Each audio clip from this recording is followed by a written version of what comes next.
हकदार तुम हो जाओगी, लेकिन तुमसे मिलकर मेरी सारी गलतफहमियां दूर हो गई। मैं तुम्हें अपनी छोटी बहन के रूप में स्वीकार करती हूँ। नागराज उन दोनों को देखकर खुश हो जाते हैं और कुछ दिनों के बाद वो सरपनी से शादी कर लेते हैं। जैसे जैसे समय बीतता जाता है, नागराज जुगनू को नजरअंदाज करना शुरू कर देते हैं, लेकिन अभी हालात बिगड़े नहीं थे।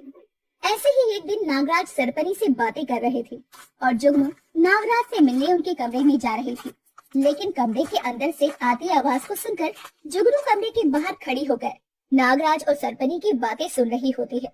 नागराज सरपनी की तारीफ करते हुए कुछ बोल रहे थे। सरपिनी, तुम मुझे अपनी काया से तो नहीं, लेकिन अपने साफ दिल से मेरे चित्त को चूर कर लेती हो।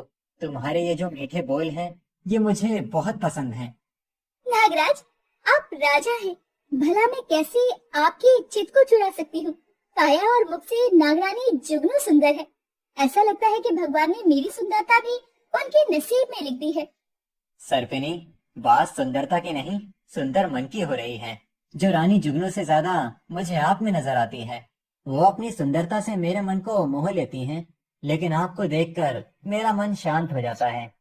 नागराज, आप नागरानी जुगनू के बारे में ऐसा ना बोले।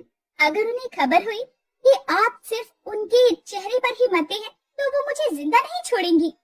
अरे मेरी प्यारी, जुगनू इतनी बुरी भी नहीं दिल की जो आपकी जान ले लेगी। वो आपको अपनी छोटी बहन की तरह मानती है। मैंने ऐसा नहीं कहा नागराज, उन्होंने तो हमेशा मुझे अपने दिल में जगह दी है, लेकिन जब उन्हें गुस्सा आता है तो वो किसी को भी नहीं बख्शती। कहीं उनके गुस्से की चपेट में मैं ना आ जाऊं। अरे तुमने उनका गुस्सा शांत करने के लिए तुम्हारे मीठे चार बोल ही उनका दिल पिघाल देंगे। तुम्हारी मीठी बोली से तो पत्थर भी पिघल जाए, वो तो फिर भी स्त्री का कोमल हृदय है। नागराज और सरपनी इतना बोलकर हंसने लगते हैं, लेकिन इधर जुगनू को बहुत ही गुस्सा आ जाता है और वो वहाँ से अपने कमरे में जाकर रोने लगती है। वो अपने मन में सरपनी के खिलाफ बदला लेने की सोचती है। नागराज, आपने ऐसा क्यों किया? आखिर क्या कमी रह गई थी मेरे प्यार में? मैंने आपको हर तरह से चाहा, लेकिन आपने मेरी जगह उस सरपनी को दे दी। उसने अच्छा नहीं किया। आपके और मेरे बीच में आकर उसे उसकी गलती का खामियाजा अपनी जान देकर चुकाना होगा। मैं उसे जिंदा नहीं छोड़ूंगी। मेरी हंसती खेलती जिंदगी को बर्बाद करने की सजा उसे मिलकर रहेगी। शाम होते ही वो बगीचे में सरपनी को टहलता देखकर उस पर पीछे से तलवार से हमला करती है। उसकी पीठ लहूलुहान हो जाती है। सरपनी अधमरी हालत में जमीन पर गिर जाती है। वो पीछे मुड़कर देखती है तो उसे देखकर हैरानी से बोलती है, नागरानी जुगनू, आपने मुझे मारने की कोशिश की। ऐसा क्यों किया आपने? मेरा बदला पूरा हो गया। अब जाकर मेरे दिल को सुकून आएगा। कौन सा बदला? मैं अपना अस्तित्व खोते हुए नहीं देख सकती थी।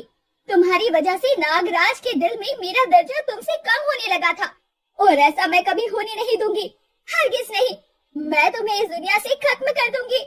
मेरे और नागराज के बीच में कोई नहीं आ सकता, कोई भी नहीं। जुगनू अपने विष को सरपनी पर उगलती है और जुगनू घायल होकर जमीन पर गिर जाती है। नागराज अपने कमरे में सो रहे होते हैं और बेचैनी से उनकी आंख खुल जाती है। वो बाहर टहलने के लिए निकलते हैं। वो जुगनू को सही सलामत देखकर सरपनी के कमरे में जाने की बात बोलते हैं।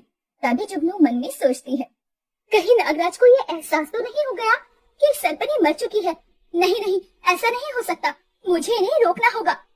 अरे, आप खामखा ही घबरा रहे हैं। कुछ नहीं हुआ है सरपनी को। आप मेरे पास बैठिए जरा। नहीं जुगनू, हमें कुछ नहीं लग रहा। हमारा मन नहीं मान रहा है इस बात को मानने का। हमें जाने दो। जुगनू के लाख रोकने पर भी नागराज नहीं मानते और सरपनी के कमरे की तरफ चले जाते हैं। और वहां पहुंचने पर उन्हें सरपनी घायल जमीन पर नजर आती है। नागराज उसे अपनी बाहों में लेकर रोते हुए पूछते हैं, तुम्हारा ये हाल किसने किया सरपिनी? हम उसे तबाह कर देंगे। तुम मुझे छोड़कर कहीं नहीं जा सकती। मैं तुम्हें इस तरह अपनी जान गंवाने नहीं दूंगा। मैं तुम्हें बचा लूंगा। आप अपना ख्याल रखना और नागरानी जुगनू का भी। मेरी मौत की जिम्मेदार कोई नहीं, नागरानी जुगनू है।